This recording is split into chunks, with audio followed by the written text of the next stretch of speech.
RBI credit પોલિસીની ખાસ રજૂઆતમાં આપનું સ્વાગત છે। અત્યારે આપણે જોઈ રહ્યા છે આરબીઆઈ ગવર્નર રઘુરામ રાજનની આ છેલ્લી પોલિસી છે અને આવતા મહિને આપણે જોઈશું કે તેઓ આરબીઆઈ પદેથી પોતાનું રાજીનામું આપશે અને પોતાના જૂના ફિલ્ડમાં આગળ વધશે। પણ આરબીઆઈ પોલિસી કેવી રહેશે તો મોટે ભાગના એટલે કે 95% બેન્કર્સનું માનવું છે કે કોઈ જ બદલાવ નહીં આવે। નિષ્ણાતોનું માનવું છે કે કોઈ જ રેટ કટ નહીં આવે, કારણ કે અત્યારે આપણે જોઈ રહ્યા છે હજુ મોંઘવારી કાબૂમાં નથી આવી। પણ રઘુરામ રાજન કઈ રીતનું મંતવ્ય આપે છે એના પર ખાસ નજર બનેલી રહેશે। ઇન્ફ્લેશન ટાર્ગેટ જે રઘુરામ રાજને લગભગ 3 વર્ષ પહેલા જે સેટ કર્યું છે, શું એ આગળ જળવાયેલું રહેશે કે નહીં? અત્યારે જે મોન્સૂન ટુનું ડીલે આવ્યું પણ પ્રોપરલી ઓલ ઓવર ઇન્ડિયામાં સ્પ્રેડ થઈ ગયું છે, એના લીધે કોઈ ઇન્ફ્લેશનમાં ઘટાડો આવશે કે નહીં? અને આગળ વૈશ્વિક સંકેતોને જે રીતે તેઓ ખાસ કરીને આરબીઆઈ પોલિસીમાં ધ્યાન રાખતા આવ્યા છે, એની અસર પર હંમેશા ઉલ્લેખ કરતા આવ્યા છે, એની કેટલી અસર આગળ જતા તેઓ જોઈ રહ્યા છે એના પર ખાસ કરીને એમના મંતવ્ય પર આપણી નજર રહેશે કે શું એનાથી કોઈ ફેરબદલ થાય છે કે નહીં। કારણ કે આપણે જોયું છે રૂપિયો ખાસો એક નબળો થઈ ગયો હતો। જ્યારે આપણે જોયું તો બ્રેક્ઝિટની વાતો ચાલતી હતી ત્યારે ખાસું એક દબાણ ત્યાં આવતું જોવા મળ્યું હતું। ફરી પાછું આરબીઆઈ ઇન્ટરવીન કર્યું અને ત્યાં આપણને થોડું કહી શકાય કંઈક બદલાવ જોવા મળ્યો। અત્યારે તો આપણી સામે હવે આવી ગયા છે, કોઈ પણ બદલાવ નથી કરવામાં આવ્યો। જે આપણે માનતા હતા વ્યાજદરમાં કોઈ પણ બદલાવ નથી કરવામાં આવ્યો। જે રીતની પૂરેપૂરી અપેક્ષા હતી કે રેપો રેટ આપણે જોઈ રહ્યા છે 6.5% પર તેઓએ યથાવત રાખ્યું છે, એમાં કોઈ જ બદલાવ નથી કરવામાં આવ્યો। સીઆરઆર પણ યથાવત રાખવામાં આવ્યું છે, 4%ની આસપાસ આપણે સીઆરઆર જોઈ રહ્યા છે। આપણા सीएनबीसी बजाना एग्जीक्यूटिव एडिटर प्रदीप पंड्या जोड़ाया है, आओ सामने शू कह रहा है। हमारा पोल बिल्कुल सही पड़ा है, ये हम कह सकते हैं। अगर आप देखें तो इन्फ्लेशन और ग्रोथ के अनुमान में भी कोई बदलाव नहीं किया गया है। इन्फ्लेशन का अनुमान 5% पे रखा हुआ है जो पहले था, और ये भी कहा गया था कि अपसाइड रिस्क है, यानी 5% अनुमान जरूर है लेकिन 5 से ऊपर होने का खतरा भी है। उस स्टैंस में भी कोई बदलाव नहीं है। अभी भी आरबीआई को लगता है कि 5 से ऊपर जाने का खतरा है। जाहिर है कि ये इतनी अच्छी खबर नहीं है, और यहाँ पर जो खास वजह देख रहे हैं आरबीआई इस वक्त इस 5% के ऊपर जाने के खतरे के पीछे 3 बातें बताई हैं। पहला, फूड इन्फ्लेशन, जहाँ पे खासतौर पे दालों के दाम और अनाज के दाम उन्हें बढ़ते हुए नजर आ रहे हैं। दूसरा जो रिस्क है वो है एक सर्विसेज इन्फ्लेशन कह रहे हैं, ये भी बढ़ती हुई नजर आई है और ये घट नहीं रही है। इसमें हालांकि टैक्सेशन का भी एक कंपोनेंट है। तीसरा जो रिस्क फैक्टर देख रहे हैं इन्फ्लेशन के लिए वो है पे कमीशन का इम्प्लीमेंटेशन। वो पैसे जो अब आने शुरू हो रहे हैं उसका असर डिमांड पे और महंगाई पे दिख सकता है। खासतौर पे जो हाउस रेंट अलावेंस बढ़ाया गया है उसका एक असर दिखेगा, ऐसा लगता है आरबीआई को। और आरबीआई का कहना है कि इसको वो थोड़े वक्त तक देखना चाहेंगे कि कहीं ऐसा ना हो कि ये टेम्परेरी होने की जगह परमानेंट इंपैक्ट दिखने लगे और एक जनरलाइज्ड इन्फ्लेशन आ जाए। एक पॉजिटिव हालांकि इन्फ्लेशन को लेकर नजर आया है और वो है वेजिटेबल प्राइसेस, यानी सब्जियों के दाम घटते हुए नजर आए हैं और इसको एक पॉजिटिव के तौर पे नोट किया गया है। हालांकि दूसरे फैक्टर्स अभी भी हावी हैं, इसलिए महंगाई घटने का संकेत नहीं। ग्रोथ का जहां तक सवाल है, 7.6% जीवीए ग्रोथ इस वित्त वर्ष के लिए जो अनुमान था वो भी वैसा ही है, और यहां पर कॉन्फिडेंस थोड़ा ज्यादा है आरबीआई का कि ये टारगेट अचीव होगा। इसके पीछे जो कारण है, पहला है अच्छा मॉनसून, तो आरबीआई को लगता है कि एग्रीकल्चरल जीडीपी अच्छा होगा। आरबीआई को लगता है कि रूरल डिमांड बढ़ेगी, और अब तक के जो आंकड़े उनके पास हैं ये रिपोर्ट बनने तक करीब 3% औसत से ज्यादा बारिश हुई थी और करीब 80% सामान्य बारिश 80% एरियाज में देखने को मिली थी, तो ये एक कॉन्फिडेंस बूस्टर है। पे कमीशन जिसकी महंगाई के कॉन्टेक्स्ट में चर्चा है, ग्रोथ के कॉन्टेक्स्ट में भी इसकी चर्चा की गई है, और माना जा रहा है कि पे कमीशन की वजह से जो डिमांड बढ़ेगी वो ग्रोथ को पुश करेगी और इस वजह से भी 7.6 का टारगेट अचीव करना आसान होगा। इंटरेस्टिंगली को तीसरा कारण मान रहा है आरबीआई, ग्रोथ आएगी। આપણે જોઈ રહ્યા છે ટેકનિકલ રીઝન છે, પણ જે અત્યાર સુધી આપણને સમજમાં આવી રહ્યું છે, એક તો દાળો અને અનાજના ભાવ વધતા દેખાઈ રહ્યા છે, એના કારણે મોંઘવારી વધતી જોવા મળી શકે છે। પે કમિશન જે રીતે એક રીતે ફાયદાકારક છે ત્યાં નુકસાનકારક પણ હોઈ શકે છે। લોકોના હાથમાં પૈસા આવશે તો મોંઘવારી વધતી જોવા મળશે। સાથે જ જે રીતે એમણે ખાસ પોઝિટિવ જે બતાવ્યું છે કે ક્યાંક ને ક્યાંક શાકભાજીના ભાવો ઘટતા દેખાયા છે અને એને કારણે આપણે જોઈશું કે થોડું પોઝિટિવ ઇમ્પેક્ટ અહીંયા જોવા મળી શકે। પણ નેટ જે બીજા મોંઘવારી વધી રહી છે એનાથી એનો પોઝિટિવ ઇમ્પેક્ટ નથી આવી રહ્યો. તમે જોશો ગ્રોથની વાત જે કરવામાં આવી છે, જ્યાં પે કમિશનને નેગેટિવ લેવામાં આવ્યું છે, ત્યાં અહીંયા ગ્રોથમાં પણ એનો ઉમેરો કરવામાં આવ્યો છે, કારણ કે ડિમાન્ડ વધશે તો એ રીતે મેન્યુફેક્ચરિંગ પણ વધશે ને એનાથી ગ્રોથ પણ આવતું જોવા મળી શકે. તો આ બધા ફેક્ટર્સ અત્યારે આપણી સામે છે. અત્યારે આપણે જોઈ રહ્યા છે કોઈ જ બદલાવ નથી કરવામાં આવ્યો પોલિસીમાં. બધા જ જે નંબર્સ છે સેમ આપણને જોવા મળી રહ્યા છે. પણ નાણાકીય વર્ષ 17 માટે જીડીપી ગ્રોથ અનુમાન 7.6% પર યથાવત રાખવામાં આવ્યો છે કે આ જો દબાણ આવશે, મોંઘવારી વધશે તો ગ્રોથ પણ વધશે અને એની સામે આ બંને સરેરાશ જળવાયેલા રહેશે. એટલે આ જે લક્ષ્યાંક છે એને યથાવત રાખવામાં આવ્યું છે. આપણી સાથે એન્જલ બ્રોકિંગના ફંડ મેનેજર મયુરેશ જોશી અને ઓયસ્ટર કેપિટલના ફાઉન્ડર અને સીઈઓ અતુલ જોશી પણ જોડાયેલા છે. અતુલજી, પહેલે નજરે કઈ રીતે મૂલવશો આ પોલિસીને? ના, એઝ પર એક્સપેક્ટેશન જ આવ્યું છે અને આરબીઆઈએ જે અકોમોડેટિવ પોલિસી સ્ટેન્ડ્સની વાત કરેલી તો મારા ખ્યાલ પ્રમાણે એ એમણે કન્ટિન્યુ રાખ્યું છે. એ સારું રહેતે કે જો એમણે 25 બેઝિસ પોઈન્ટનો જો ઘટાડો કર્યો હોત, કારણ કે અત્યારે ખાલી એ સીપીઆઈને નજરમાં રાખી અને ઇન્ટરેસ્ટ રેટ એમણે હોલ્ડ કર્યા છે. પણ ઓવરઓલ જો આપણે ઇકોનોમીના હિસાબે જોઈએ તો ડેફિનેટલી 25 બેઝિસ પોઈન્ટની રિક્વાયરમેન્ટ તો હતી જ. પણ એમણે જે 7.6%ની વાત કરી છે એ બહુ પોઝિટિવ છે.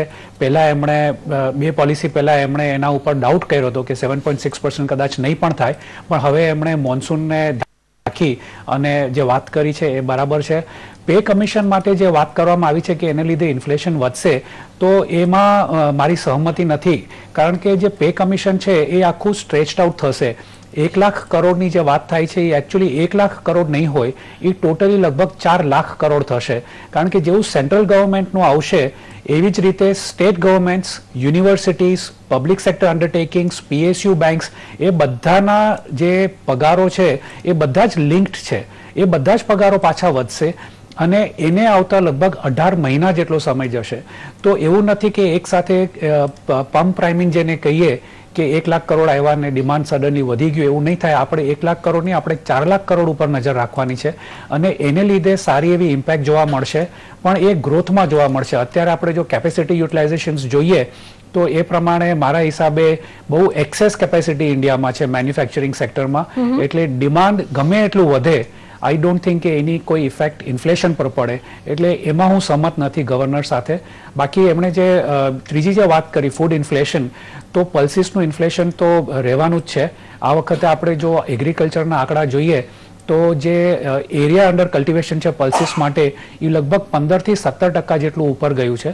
તો એ પોઝિટિવ સાઇન છે. કદાચ જો ઇન્ફ્લેશન ઉપર પણ જાય તો એના માટે જે આરબીઆઈ પાસેથી મારી એક્સપેક્ટેશન હતી કે શોર્ટ ટર્મમાં કદાચ ઉપર જાય, પણ આપણે જે વ્યૂ રાખવો જોઈએ એ લગભગ 15 થી 18 મહિના માટે રાખવો જોઈએ અને એના પર એમણે કોઈ કમેન્ટ નથી આપી. ઓકે, અમારા સહયોગી દેવાંશી આશા પણ હવે આપણી સાથે જોડાયા છે. અન્ય વિગતો શું છે દેવાંશી?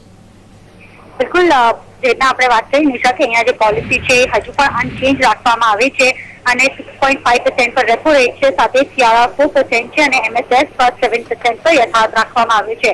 અહીંયાથી જે રીતના એ લોકો જણાવ્યું છે કે આ રેશનલ શું હતું, કેમ કે જે ફૂડ ઇન્ફ્લેશન છે આગળ જતા થોડોક વધતો જોવા મળશે, કેમ કે જે આપણે પ્રાઇઝીસ જોયા છે પલ્સીસમાં એ ખાસ કરીને વધતા દેખાતા ને એના જ કારણે જે ઇન્ફ્લેશનનું જે રિસ્ક છે એ અહીંયાથી આદ્યા માની રહ્યો છે કે વધતો જોવા મળી શકે છે, જેના કારણે આજે આ પોલિસીમાં કોઈ પણ વ્યાજ દરમાં ફેરફાર કરવામાં નથી આવ્યા.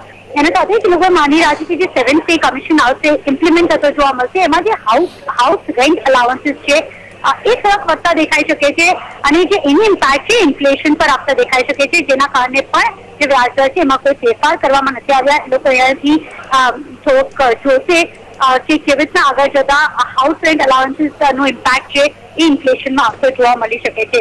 ઇન્ફ્લેશન ટાર્ગેટ હજુ પણ એ લોકોએ 5% પર યથાવત રાખ્યું છે, પણ જણાવી રહ્યા છે કે શાયદ થોડુંક રિસ્ક હોઈ શકે છે અહીંયાથી આગળ વધવા માટે થોડોક ટાઈમ માટે. બીજી તરફ જે પોઝિટિવ હતા એ છે કે જે એફઆઈ ફ્લોઝ છે આપણા એ ખાસા પોઝિટિવ થઈ ગયા હતા. જે બ્રેક્ઝિટનો ઇમ્પેક્ટ છે આપણને ફક્ત 2 મહિના માટે જોવા મળી રહ્યો છે. બીજી જે ઇમર્જિંગ માર્કેટ છે, બીજી ઇમર્જિંગ કન્ટ્રીઝ છે, એમાં એટલો બધો ગ્રોથ આવતો નથી જોવા મળી રહ્યો. હજી બી ચાઇનાનું જે જીડીપી છે એ Q2 માં સ્ટેબલાઇઝ જરૂર થતો જોવા મળી રહ્યો છે, પણ હજુ પણ જે ડોમેસ્ટિક ફ્રન્ટ પર આપણે પોઝિટિવની વાત કરી રહ્યા છીએ તો મોન્સૂન ખાસા પોઝિટિવ છે, સાથે જ જે પલ્સીસ સપ્લાય છે થોડોક હવે સબ્ડ્યુડ થતા દેખાય છે, જે ખાસ કરીને પોઝિટિવ થઈ રહ્યા છે. તો ઓવરઓલ જે રીતના આપણે જોયા છે ડોમેસ્ટિક માર્કેટ માટે ખાસો પોઝિટિવ સ્ટાન્સ આવી રહ્યા છે અને આ બી રેશનલ છે, જેના કારણે આપણને જે વ્યાજ દર છે એ યથાવત રાખવામાં આવ્યા છે. આભાર દેવાંશા જાણકારી માટે. તો આપણે અત્યારે સ્ક્રીન પર જોઈ રહ્યા છે, અત્યારે રઘુરામ રાજન પ્રેસને સંબોધવા માટે આવતા દેખાઈ રહ્યા છે. આ એમની છેલ્લી પોલિસી છે, ત્યારબાદ તેઓ નિવૃત્ત થઈ જશે આ પદેથી અને અત્યારે આપણે જોશું કે ખાસ એમના મંતવ્ય પર ખાસ ફોકસ રહેશે, પણ બહુ કોઈ ખાસ મોટા ચેન્જીસના કોઈ પણ એવા સંકેતો નથી મળી રહ્યા. ખાસ કરીને આપણે જોયું છે કે આરબીઆઈ ગવર્નર જ્યારથી પોતાના આ પદભાર સંભાળ્યો છે ત્યારથી ઘણા બધા બદલાવ આવ્યા છે. ખાસ કરીને ઇન્ફ્લેશન ટાર્ગેટ જે રીતે તેઓએ સેટ કર્યો છે એ એક ખાસ ઉલ્લેખનીય બાબત છે અને અત્યાર સુધી કોઈએ નથી કર્યું. અને અત્યારે આપણે જોઈ રહ્યા છે ખાસ કરીને વૈશ્વિક દેશો પણ આના ઉપર ભાર આપી રહ્યા છે કે જો ઇન્ફ્લેશન ટાર્ગેટ સેટ થઈ જાય છે અને ભારત એના પર આગળ વધે છે તો એક ખાસ નોંધનીય બાબત હોઈ શકે છે. અત્યારે આપણે જોઈ રહ્યા છે આરબીઆઈ ગવર્નર રઘુરામ રાજન પોતાના સ્થાને બિરાજી ગયા છે અને થોડીક ક્ષણોમાં તેમના મંતવ્યો રજૂ કરતા જોવા મળી શકશે. We have kept rates on hold, maintaining an accommodative stance while we await developments. And we'll see going forward what I do, but I haven't made plans yet. તો હતા આરબીઆઈ ગવર્નર રઘુરામ રાજન, જે આવતા મહિને કહી શકાય કે નિવૃત્ત થશે. આ એમની આખરી પોલિસી હતી, છેલ્લી પોલિસી હતી, પણ એવું કોઈ ખાસ ઇવેન્ટફુલ નહીં રહ્યું. સરપ્રાઇઝ અત્યાર સુધી રઘુરામ રાજન આપતા રહ્યા છે, એવા કોઈ સરપ્રાઇઝ આજના દિવસ નથી મળ્યા. પણ હા, એમણે ચોક્કસ કહ્યું છે 28 દિવસનો સમયગાળો હજુ એમની પાસે છે અને તેને તેઓ ફૂલ્લી યુટિલાઇઝ કરશે એનો વાયદો આપ્યો છે. તો એક 28 દિવસ પર ચોક્કસ નજર હશે કે શું કંઈ નવું થાય છે કે નહીં. આવના જે કહી શકાય કે મોનેટરી પોલિસી કમિટી જે હશે એના ઉપર પણ ખાસ તેઓએ ભાર મૂક્યો કે હવે આવનાર દિવસોમાં આમ કમિટી નક્કી કરશે કે આગળ કેવા રેટ્સ આવી શકે, કે ઘટાડો થાય કે વધારો થાય. બીજી વાત તેઓએ ખાસ અત્યારે પણ કહી શકાય કે બેંકોને ટકોર કરી કે હજુ સુધી લોન સસ્તા થયા નથી. લગભગ જ્યારથી તેઓ રેટ કટ કરવાની શરૂઆત કરી છે ત્યારથી બેંકોને ટકોર કરી છે અને બેંકો હજી સુધી આ વસ્તુને કહી શકાય સેટિસ્ફાઈડ નથી કરી શકાય કસ્ટમરને. એના કારણે આ એક રંચ કહી શકાય કે ગવર્નરને રહી ગયો છે અને અત્યારે પણ એનો ઉલ્લેખ એમાં કરવામાં આવ્યો છે. બીજું એક માહિતી કે ખાસ કરીને જે FCNR જે હવે ચૂકવણી થવાની છે આવતા મહિને, એના ઉપર કદાચ કહી શકાય કે કોઈક પેનિક સિચ્યુએશન ન થાય એના માટેના પગલા તેઓએ કીધું કે ઓલરેડી અમે બધા પગલા લઈ ચૂક્યા છે, એવો કોઈ મોટો પેનિક નહીં થાય એની બધી જોગવાઈ કરી લેવામાં આવી છે. એની કરન્સી પર ઇમ્પેક્ટ નહીં પડે એની પણ તેઓએ ખાસ એક કહી શકાય ઉલ્લેખ કર્યો છે અને જણાવ્યું છે કે આવા કોઈ બદલાવ નહીં થાય, કોઈ તકલીફ નહીં થાય. અને અત્યારે જે આપણે કહી શકીએ કે પરિસ્થિતિ છે એને સાચવવા માટેના બધા પગલા પૂરતા પગલા તેઓએ લીધા છે. આપણી સાથે અતુલ જોશી તો જોડાયેલા છે, સાથે જ ઓનેસ્ટ એન્ડ યંગમાં ફાઇનાન્શિયલ સર્વિસીસના પાર્ટનર અભિઝર દિવાનજી અને કોટક મહિન્દ્રા એમસીના ડેટ માર્કેટના CIO ના હેડ લક્ષ્મી અય્યર પણ જોડાઈ ગયા છે. સૌપ્રથમ અભિઝરજી, આપથી જાણવા માંગીશ એમના પૂરા મંતવ્ય અને ચર્ચા બાદ આપનું નિષ્કર્ષ શું છે? પહેલી વાત એવું લાગે છે કે મને લાસ્ટ મોનેટરી પોલિસી અને આ મોનેટરી પોલિસીમાં તો ફરક લાગતો નથી. It is literally the same language.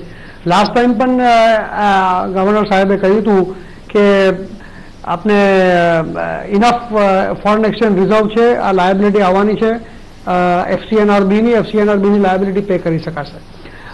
On the policy હું એના સાથે એગ્રી કરું છું. મારા હિસાબે રિપો રેટ યા CRR રેટ કટ કરવાની હમણાં કઈ જરૂરત નહોતી. શું કામ કે બેંકનું ટ્રાન્સમિશન નથી થયું. હવે બેંકનું ટ્રાન્સમિશન ઓપરેશનલી તમે જોવા જાઓ તો થોડું મુશ્કેલ પણ છે. શું કામ કે એક તરફ તો પોલિસી રેટ છે, policy rate is generally indicative. Policy rate balance શીટના ઉપર એટલો મોટો ઇમ્પેક્ટ નથી લાવતો કે જેટલો કે માર્કેટ સેન્ટિમેન્ટ પર ઇમ્પેક્ટ લાવે છે.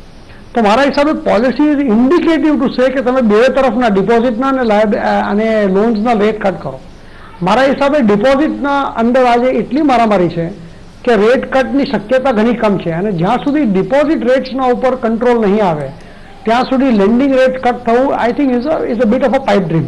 તો મારા હિસાબે ટુ ટ્રાન્સમિશન કરવાનું I think vote the RBI governor is focusing on કે જમણા સુધી જેટલું રેટ કટ કર્યું છે પહેલાં એને તમે ટ્રાન્સમિટ કરો, એને લોનના રેટ ઘટાડવાના અંદર તમે ઇમ્પ્રુવ કરો. બીજું પ્રોબ્લેમ તમે જો કે આજે ઇન્ડિયા ઇન્કમાં પર સે ક્રેડિટ રેટિંગ એટ એવરેજ તમે જોવા જાઓ જે કોર્પોરેટ્સની રેટિંગ્સ છે એ રેટિંગ્સ પર સે ઇઝ અ નોચ ડાઉન. અને જ્યારે રેટિંગ્સ એ નોચ ડાઉન હોય તો રેટ ઘટાડવાની શક્યતા ગિવન કે macro economic environment especially global environment corporates rate ક્યાંથી ઘટાડશે? અને જ્યારે બેંક્સ કોર્પોરેટના રેટ ઘટાડી નથી શકતી તો ટ્રાન્સમિશન થાય નહીં. તો મારા હિસાબે there is a little bit of a disconnect between the regulatory initiatives, policy initiatives and the business realities.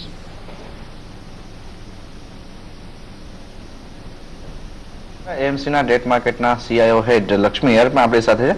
અહીંયા લક્ષ્મી, ખાસ કરીને એક મહત્વનો મુદ્દો જે આપણને સાંભળવા મળ્યો એ જીએસટીના અમલીકરણને માટે છે કે આને એક સમયસર લાગુ કરવો એક મહત્વનો રહેશે અને તેને લઈને જે જીડીપી માટે થઈને ઇન્ફ્લેશન માટેના જે ટાર્ગેટ્સ હતા જે અત્યાર સુધી આપણે એક્સપર્ટ પાસેથી સાંભળીએ છીએ, પરંતુ એ પ્રકારના કોઈ પણ ટાર્ગેટ ઉપર એમણે કોઈ કમેન્ટ નથી કરી, પણ ઇન્ફ્લેશન ઉપર ઇમ્પેક્ટ આવશે તેવી વાતને પણ તેમણે નકારી નથી. તો આની ઇમ્પેક્ટ આપ કેવી રીતના જોવો છો? અહીંયા ક્યાંક ને ક્યાંક એમનો સંદર્ભ એ રીતના બની રહ્યો છે કે કદાચ જીએસટી ઇમ્પ્લિમેન્ટ થાય છે તો ઇન્ફ્લેશન ઉપરનું દબાણ તો ચોક્કસ આવતું દેખાશે જ.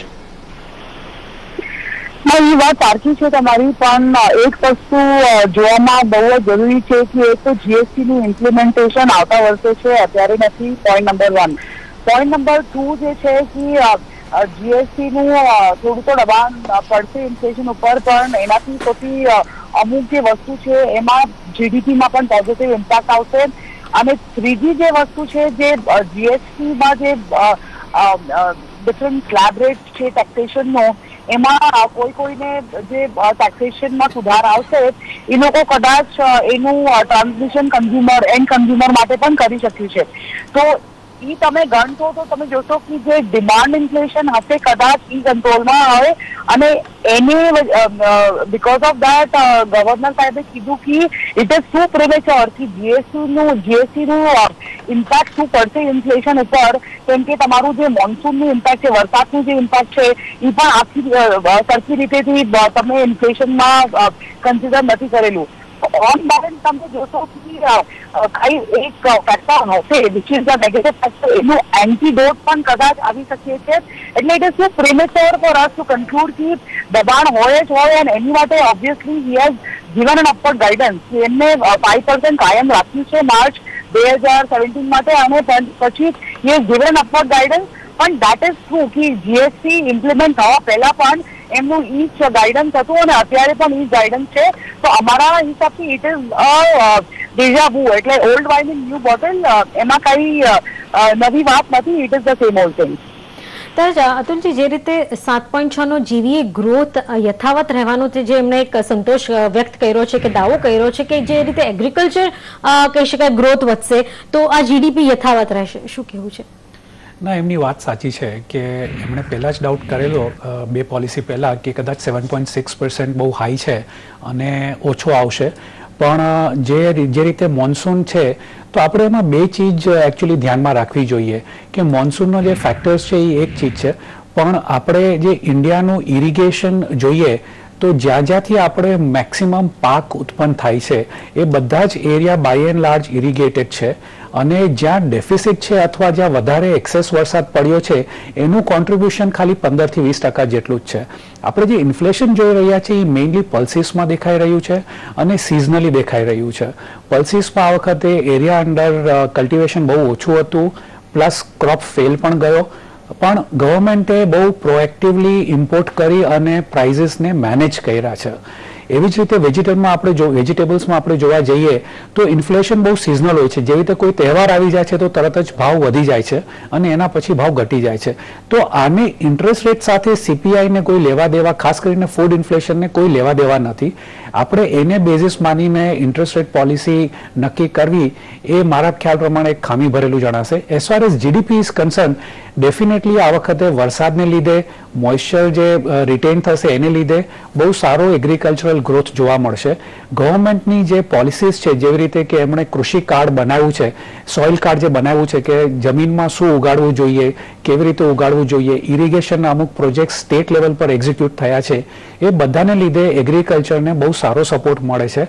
અને મારા હિસાબે એગ્રીકલ્ચર આ વખતે છેલ્લા 4 વર્ષોમાં જોવાય છે એના કરતાં સૌથી વધારે ઊંચો આંક દેખાશે. કારણ કે જે સોઈંગ પેટર્ન બદલાય છે એ એક મુખ્ય વાત હશે આમાં. સોઈંગ પેટર્ન ડેફિનેટલી બદલાઈ ગઈ છે. આપણે આ વખતે જોઈએ તો રૂનો પાક ઓછો થઈ ગયો છે અને જે પલ્સીસનો પાક છે લગભગ 15 થી 17% વધારે દેખાઈ રહ્યો છે, અને એને લીધે જે આખી પેટર્ન છે એ ચેન્જ થશે. પણ બીજું જે છે, મેં કીધું જે સોઇલમાં રેઇન રિટેન્શન હશે એને લીધે જે ખેડૂતો છે એ મલ્ટિપલ ક્રોપ્સ લઈ શકશે, જે ગયા વર્ષે પોસિબલ નહોતું. એને લીધે વેજીટેબલનું પ્રોડક્શન પ્રોડક્શન વધશે એને લીધે એ લોકોની ઇન્કમ વધશે અને ડિમાન્ડ વધશે. એટલે એગ્રીકલ્ચરની જે rub of effect rural demand through છે, જે આરબીઆઈ ગવર્નરે બહુ આડછડ તો મેન્શન કર્યું હતું કે રૂરલ ડિમાન્ડ આ વખતે સ્ટ્રોંગ દેખાશે, એનું મારા હિસાબે કારણ એ છે કે એક તો ક્રોપ સારો આવશે, બીજું કે મલ્ટિપલ ક્રોપ આ વખતે પોસિબલ થશે. ઓકે, આપણી સાથે હવે એન્જલ બ્રોકિંગના ફંડ મેનેજર મયુરેશ જોશી પણ જોડાઈ ગયા છે. મયુરેશ, આપ કેવી રીતના જોશો આ વખતની પોલિસી? આપણને એક નોન ઇવેન્ટ રહેવાની ધારણા તો હતી જ, પરંતુ અત્યારે બજાર જે રીતના આપણને એક નેગેટિવ સાઇડનું રિએક્શન આપી રહ્યું છે, આને કેવી રીતના જોવો છો? પ્રોફિટ બુકિંગ તરીકે કે પછી અહીંયા બજારને કોઈ એક્સપેક્ટેશન હતી આરબીઆઈ પોલિસી પાસેથી? મોર્નિંગ વિક્રમભાઈ, મારા હિસાબે આઈ થિંક માર્કેટ્સ કંઈ એક્સપેક્ટ કરતા નતા પોલિસીથી, and probably it has played on the lines. બીજી વસ્તુ I think from the governor's statement itself, I think જે pointers આવ્યા છે, I think that is probably in the right direction. તો મારા હિસાબે I think જેવી રીતે ઇન્ફ્લેશન અને જેવી રીતે બધા એક્સપર્ટ્સ પણ કહે છે, I think once the monsoon season is totally out અને જેવી રીતે I think pulses નું પ્રોડક્શન પણ વધશે, I think that can have a significant impact in terms of inflation actually cooling down over the next few quarters. બીજી વસ્તુ I think જેટલું GST નું ઇમ્પેક્ટ આવશે, I think the governor is pretty clear કે at this point of time it is not too sure. And I think Urjit Patel was very clear on that. I think 55% inflation જે CPI ની basket છે, I think that is probably not affected. So I think the durability of this inflation probably sticking onto the system and having a stickiness is probably very less. પણ પાછું I think ઘણા બધા factors રહેશે in terms of what actually comes down, and I think the dual benefits આવશે with tax rates coming down whenever the rate is decided. I think that is going to be an important aspect. ત્રીજી વસ્તુ I think on a larger scheme of things, જેવી રીતે credit growth economy માં pick up થશે, and the large expectation again is in the second half, considering that you will have FCNR redemptions also taking place in the system. મારા હિસાબે I think there can be stability probably happening on that count. And the fourth important thing is જેવી રીતે asset quality ના pressures મુદ્રા સામે કીધું છે કે I think probably banks have recognized as per the RBI directive, અને ઘણા બધા banks I think are doing it proactively going forward as well, along with improvement in recoveries and upgradations. I think the banking system cleanup is happening in a far sustained and a more constructive manner. So મારા હિસાબે I think the banking sector probably is expected to do well. બીજી વસ્તુ I think inflation probably will start milding or coming down over the next few quarters, and the monsoon season probably I think gestates far better over the next couple of months. And જેવી રીતે production વધશે, specifically on the pulses side. GST again I think, as I mentioned earlier, I think 55% largely unaffected. So મારા હિસાબે I think largely on expected lines. The governor is also very accommodative, and my expectation is that one more rate cut can come through for the better part of this fiscal. ત્યારે જ હવે આપણી સાથે ક્રોડાઈના national president elect Jaxay Shah પણ જોડાઈ ગયા છે. જક્ષયજી, સ્વાગત છે આપનું. જે રીતે રેટ કટ થાય તો તમારી ઇન્ડસ્ટ્રીને ફાયદો થાય, કારણ કે બાયર્સ આગળ આવે, પણ શું આનાથી ઇમ્પેક્ટ પડી રહ્યો છે ખરો? કારણ કે આરબીઆઈ તો હાથ ઊંચા કરી દીધા, અમે તો રેટ કટ કરી દીધા છે, બેંકો પાસ ઓન નથી કરી રહી.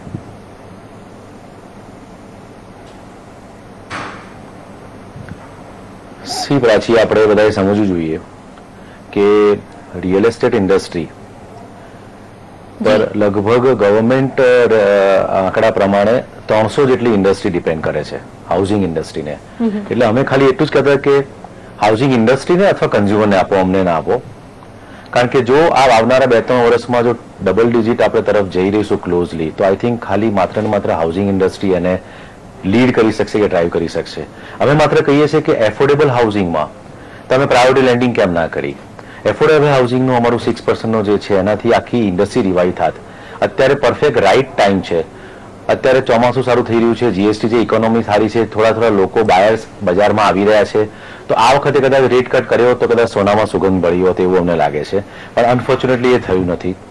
જીએસટીના એન્ટિસિપેશન કે જે પ્રાઇસ વધી રહ્યા છે, પણ પ્રમાણમાં ઇન્ફ્લેશન કંટ્રોલમાં છે, ફિઝિકલ ડેફિટ સરકાર પણ ખરેખર એને ક્લોઝલી એને મોનિટર કરી રહી છે. આવા સમયે જો એક રેટ કટ આવ્યો હોત એફોર્ડેબલ હાઉસિંગમાં ખાલી, તો પણ આ ઇન્ડસ્ટ્રીને ઓવરઓલ ઇકોનોમીને ઘણો મોટો ફાયદો થઈ શક્યો હોત.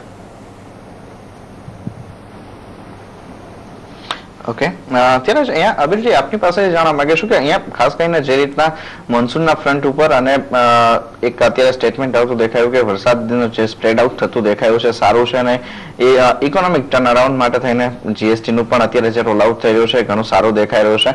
એટલે અહીંયા આર્થિક સુધારાને લઈને એમના જે સ્ટેટમેન્ટ હતા એ ખાસા પોઝિટિવ આપણને બનતા દેખાય, અને સાથે જ અહીંયા વિદેશી રોકાણને પણ આપણે અટ્રેક્ટ કરી શકીશું એવા પ્રકારનું જે સ્ટેટમેન્ટ આવતું દેખાયું છે, એને આપ કેવી રીતના જોવો છો? અહીંયા ખરેખર હવે આપણને ઇકોનોમિક ટર્નઅરાઉન્ડની સ્થિતિ જે છે તેના ઉપરનો એક વધારે એક મોહર મળતી અહીંયા આરબીઆઈ ગવર્નર તરફથી આવતી દેખાઈ રહી છે? બિલકુલ, મારા હિસાબે monsoon was the single factor જે આપની કંટ્રોલમાં નહોતું, અને જે હિસાબે મોન્સૂન આ વખતે સારું આવ્યું છે મારા હિસાબે એ બહુ જ પોઝિટિવ વાત છે.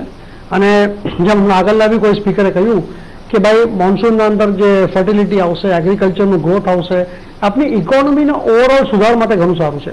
બીજું તમે જુઓ કે આરબીઆઈનો ઘણો સુધો ફોકસ રૂરલ અને ઇન્ક્લુઝિવ બેન્કિંગ પર રહ્યો છે.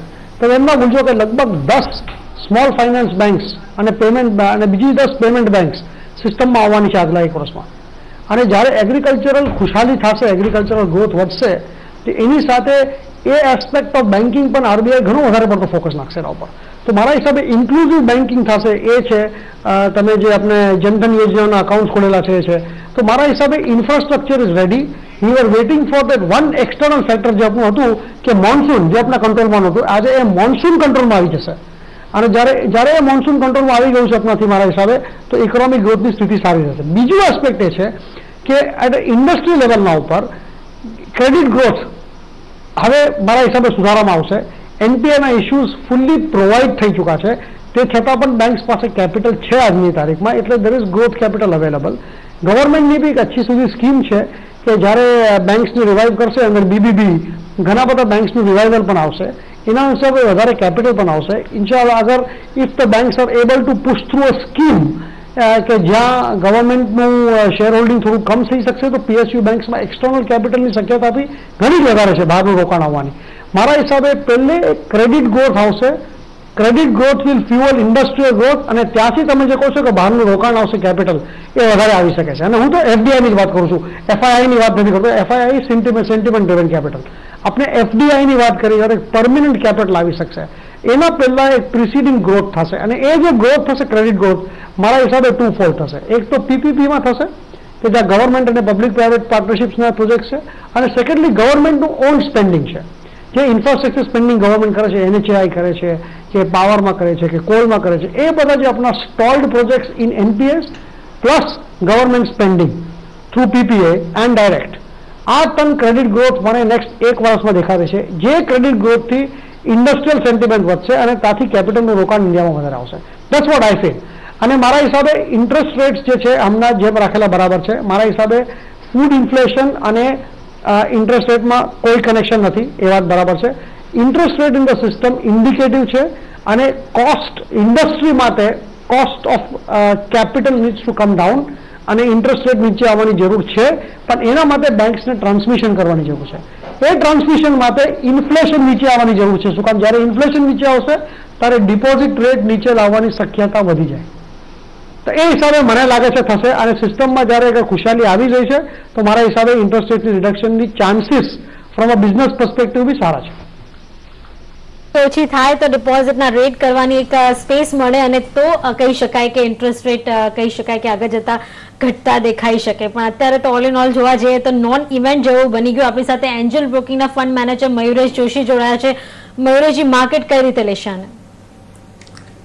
નહીં, જેવી રીતે નિશાજી હું પહેલા પણ કહેતો હતો, આઈ થિંક એક્સપેક્ટેડ લાઇન્સ ઉપર હતું, અને જેવી રીતે આઈ થિંક ફાઇન સ્ટેટમેન્ટ આવી છે ગવર્નર સાહેબની, I think he is very much on track. બીજી વસ્તુ આઈ થિંક જે લિક્વિડિટીના કન્સર્ન્સ હતા, I think even the governor has address that in terms of over a longer time frame getting it down to neutrality levels. હવે quantum કેટલી હોય, I think that worry needs to calculate, પણ generally I think he said around 40-50% is what he has accomplish so far. તો I think ઘણા બધા adjustments હોય, જેવી રીતે ગવર્નર સાહેબ કહેતા હતા. I think cash payments RBI પાસે આવે, they also have to account for the dividend payouts and the dividend payments done to the government.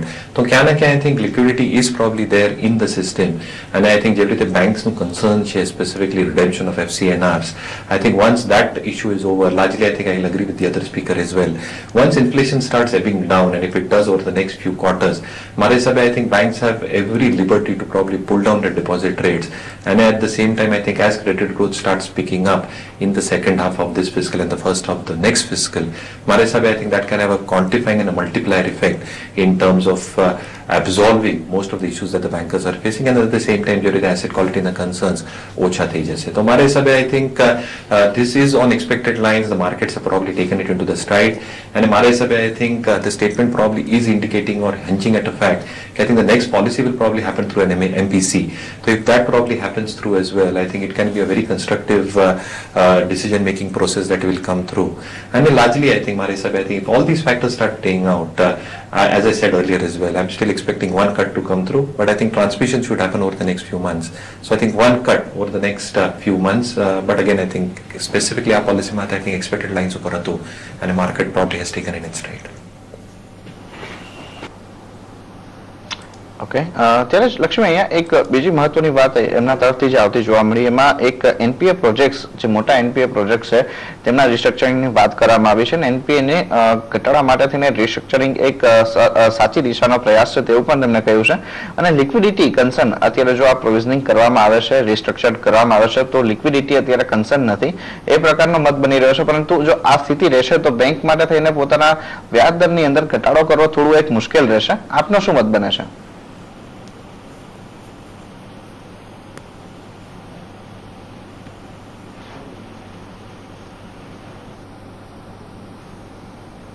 કે અહીંયા કોઈ ટેકનિકલ કારણોસર અવાજ નથી આવી રહ્યો. અતુલજી, આજ મુદ્દો આપની પાસે જ જાણવા માંગીશું કે અહીંયા લિક્વિડિટીના કન્સર્ન નથી, પરંતુ જે રીતના રિસ્ટ્રક્ચર્ડ આપણે થઈ રહ્યા છે, એનપીએ ને જોઈએ છે, પ્રોવિઝનિંગ જે રીતના બેંકના વધતા દેખાઈ રહ્યા છે, તો આ એક ફેક્ટર એવું બની રહ્યું છે કે જે અત્યારે બેંકને ઇન્ટરેસ્ટ રેટ કટ કરવામાં રોકી રહ્યું છે?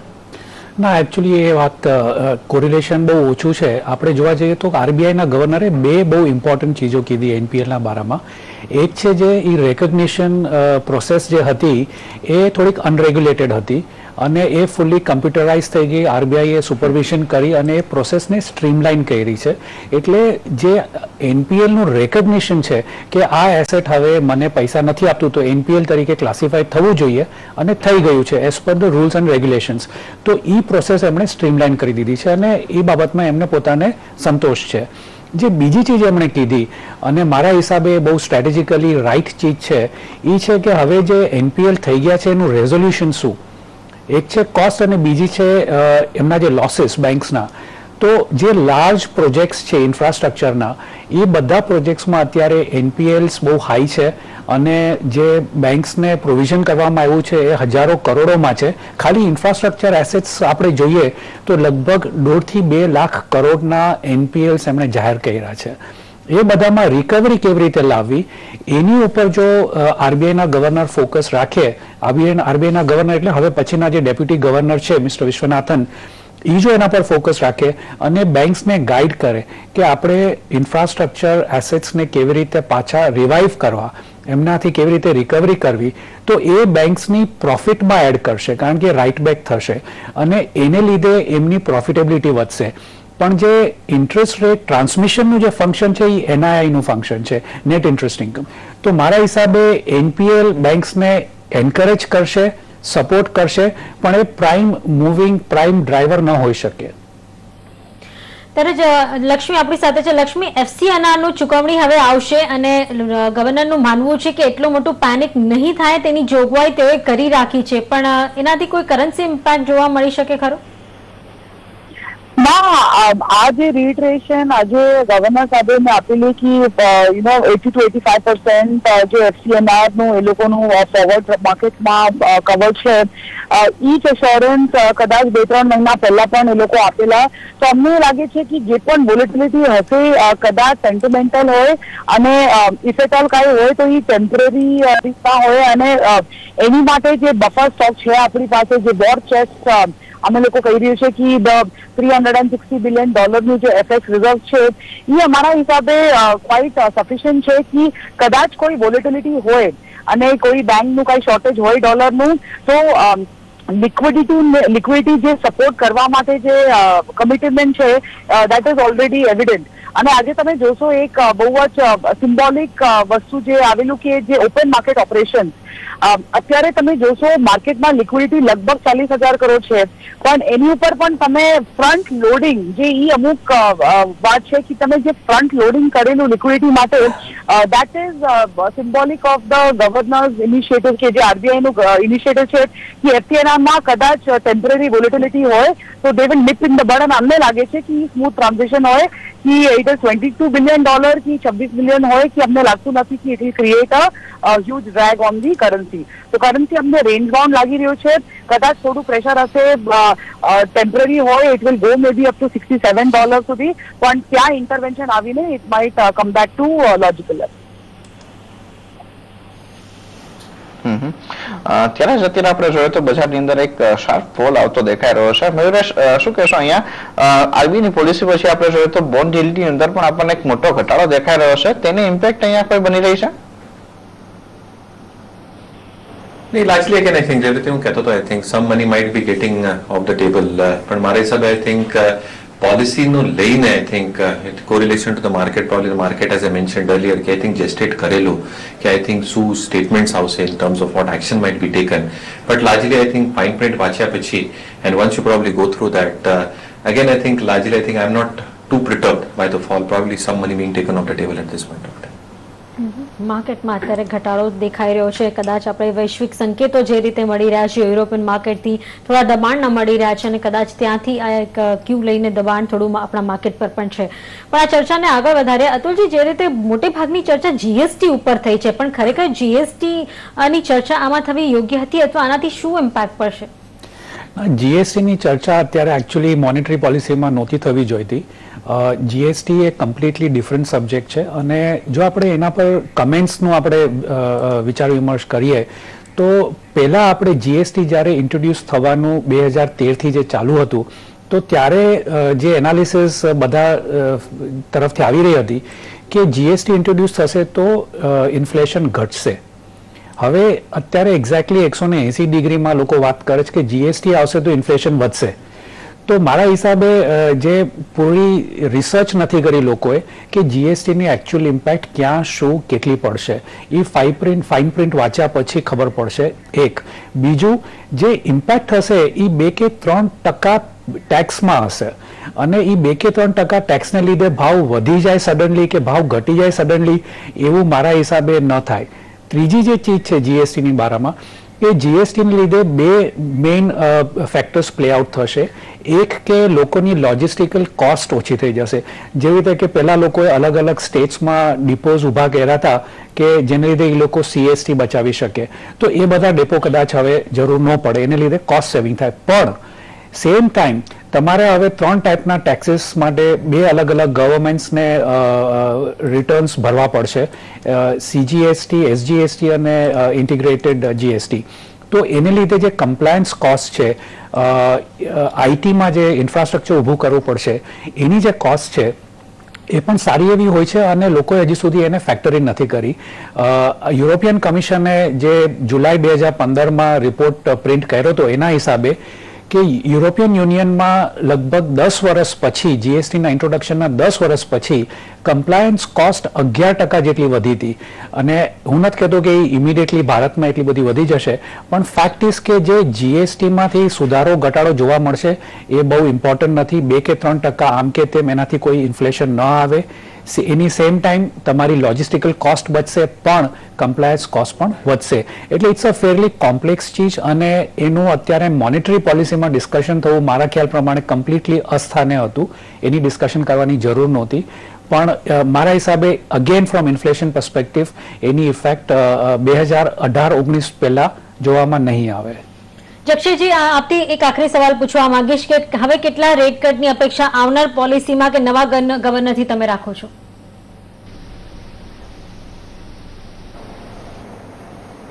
સી એકચ્યુઅલી તો આ રાઈટ ટાઈમ હતો, બીકોઝ રિયલ એસ્ટેટ જ્યાં સુધી હાઉસિંગ ને છે ત્યાં કેટલા લોકો ફેન્સીટર હતા અને આ સારા સમયની અત્યારે થોડો આ છેલ્લા ક્વાર્ટરમાં ફૂટફોલ વધ્યા છે, કન્વર્ઝન વધ્યા છે. આવનારા દિવસોમાં તહેવાર છેક દિવાળી, ક્રિસમસ, જાન્યુઆરી સુધી સારો સમય છે.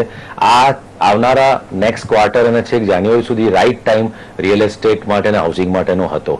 એકચ્યુઅલી આ રિયલ એસ્ટેટ માટે જોવા જઈએ તો we have miss the bus, પણ આવનારા સમયમાં અમે હાઉસિંગ ઇન્ડસ્ટ્રીને 6% સુધીનું અને એફોર્ડેબલ હાઉસિંગને 6% સુધીનું અમે એક્સપેક્ટ કરીએ છીએ. એ લોકોને અલગથી 60 સ્ક્વેર મીટરના જે મકાનો છે એમને હાઉસિંગ લોન માટે આપે, પ્લસ પ્રાયોરિટી લેન્ડિંગ, બીકોઝ કે આમાં રિસ્ક વેટેજ આમાં બહુ વધારે રાખ્યું છે. પ્રાયોરિટી લેન્ડિંગ ને જો એફોર્ડેબલ હાઉસિંગને જો એમાં મર્જ કરે તો આઈ થિંક આખા રિયલ એસ્ટેટ ઇન્ડસ્ટ્રીની પણ ઓવરઓલ ઇન્ડિયન ઇકોનોમીને પણ ખારો બુસ્ટઅપ મળી શકે એવો છે. આ અમારી લોંગ પેન્ડિંગ અમારી ડિમાન્ડ આરબીઆઈ જોડે પણ હતી. 2 મહિના પહેલા જ્યારે ગવર્નર સાહેબને મળ્યા હતા ત્યારે પણ અમારી હતી, અને આવનારા ટાઈમમાં બી અમે એક્સપેક્ટ કરીએ છીએ કે એટલીસ્ટ 0.5% આવનારા ટાઈમમાં એ જેટલો ઘટાડો થાય તો આઈ થિંક જેટલા ફેન્સ સીટર છે એ અત્યારે જે રિયલ એસ્ટેટ પ્રોજેક્ટમાં અને હાઉસિંગમાં એ લોકો પોતે કરી શકશે. અને 7મા પગારના હિસાબે પણ ખાલી ઇન્ક્વાયરી ઘણી બધી વધી રહી છે સારા બજારને અનુકૂળ. કેટલા લોકો 2 વર્ષથી રાહ જોઈ રહ્યા છે. આઈ થિંક જો આ થયું હોત તો કદાચ એ જલ્દી આવી શક્યા હોત, પણ આવનારા સમયમાં we are very hopeful with the RBI, અને નવા ગવર્નર સાહેબ પાસે પણ અમે ખાસા હોપફુલ છીએ.